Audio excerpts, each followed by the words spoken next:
വർക്കലയിൽ അന്യസംസ്ഥാന തൊഴിലാളികളിൽ നിന്നും ബ്രൗൺ ഷുഗർ പിടികൂടി. ആസാം സ്വദേശികളായ മുഹമ്മദ് കിതാബ് അലി, ജഹാംഗീർ ആലം എന്നിവർ അറസ്റ്റിൽ. പിടികൂടിയത് ട്രെയിനിൽ കടത്തിയ 10 ഗ്രാം ബ്രൗൺ ഷുഗർ. കൊല്ലം ചിതറ ചെക്കിട്ടമുക്കിൽ 17-കാരിയെ തൂങ്ങി മരിച്ച നിലയിൽ കണ്ടെത്തി. പാങ്ങോട് സ്വകാര്യ നഴ്സിംഗ് സ്ഥാപനത്തിലെ വിദ്യാർത്ഥിനിയായ അരുന്ധതിയാണ് മരിച്ചത്.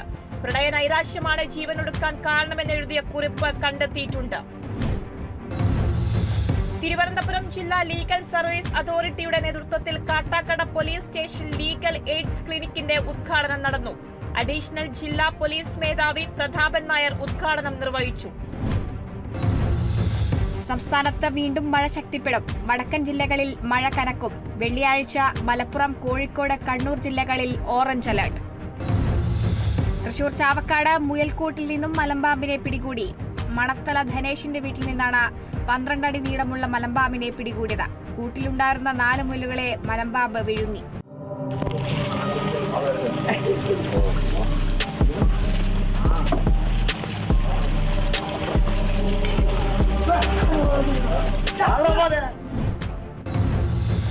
കൊച്ചി വിമാനത്താവളത്തിൽ 1 കിലോ സ്വർണം പിടികൂടി. സംഭവത്തിൽ മലപ്പുറം സ്വദേശി നൌഷാദ് കസ്റ്റഡിയിൽ.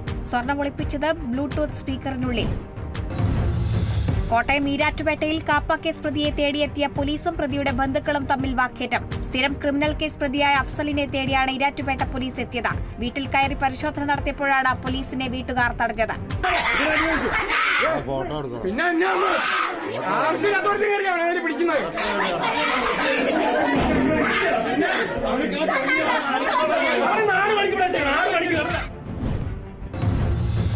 തിരുവനന്തപുരം കടക്കൽ ശിവക്ഷേത്രത്തിലെ പഞ്ചവാദ്യം കലാകാരൻ വാഹനാപകടത്തിൽ മരിച്ചു. അഞ്ചൽ അലയമ്മൻ സ്വദേശി ബിജുകുമാറാണ് മരിച്ചത്. രാവിലെ ശിവക്ഷേത്രത്തിലേക്ക് വരുന്നതിനിടെ സ്വകാര്യ ബസുമായി ബിജുകുമാർ സഞ്ചരിച്ച ബൈക്ക് കൂട്ടിയിടിച്ചാണ് അപകടം. തൃശൂർ കാഞ്ഞാടിയിൽ ബൈക്കുകൾ കൂട്ടിയിടിച്ച യുവാവ് മരിച്ചു. 2 പേർക്ക് പരിക്കേറ്റു. മരിച്ചത് കണ്ടശങ്കടവ് സ്വദേശി ജിനോ ജോൺസൺ. പരിക്കേറ്റവരെ ആശുപത്രിയിൽ പ്രവേശിപ്പിച്ചു. കൊല്ലത്ത് 25 കിലോ കഞ്ചാവുമായി യുവാക്കൾ പിടിയിൽ. ആന്ധ്രയിൽ നിന്നും കേരളത്തിലേക്ക് കഞ്ചാവ് കാറിൽ കടത്തുകയായിരുന്നു. വിഷ്ണു, അനീഷ് എന്നിവരാണ് പിടിയിലായത്. കോട്ടയത്ത് വീട് കുത്തിത്തുറന്ന് മോഷണം നടന്നത് ചെമ്മനമ്പടി സ്വദേശി ചന്ദ്രന്റെ വീട്ടിൽ. സ്വർണം മോഷ്ടിച്ചത് വീട്ടിൽ ആളില്ലാതിരുന്ന സമയത്ത്. ആലപ്പുഴ കായംകുളത്ത് ജ്യേഷ്ഠൻ അനുജനെ കുത്തിക്കൊലപ്പെടുത്തി. മരിച്ചത് രണ്ടാംകുറ്റി സ്വദേശി സാദിഖ്. സംഭവത്തിൽ സഹോദരൻ ഷാജഹാനെ പോലീസ് അറസ്റ്റ് ചെയ്തു. ബസ് ടിക്കറ്റ് നിരക്ക് വർദ്ധിപ്പിക്കില്ലെന്ന കർണാടക മുഖ്യമന്ത്രി സിദ്ധരാമയ്യ. ഇന്ധനവിലയിൽ ബിജെപി ഭരിക്കുന്ന സംസ്ഥാനങ്ങളെക്കാൾ കുറഞ്ഞ നിരക്കാണ് കർണാടകയിൽ നിന്നും മന്ത്രി.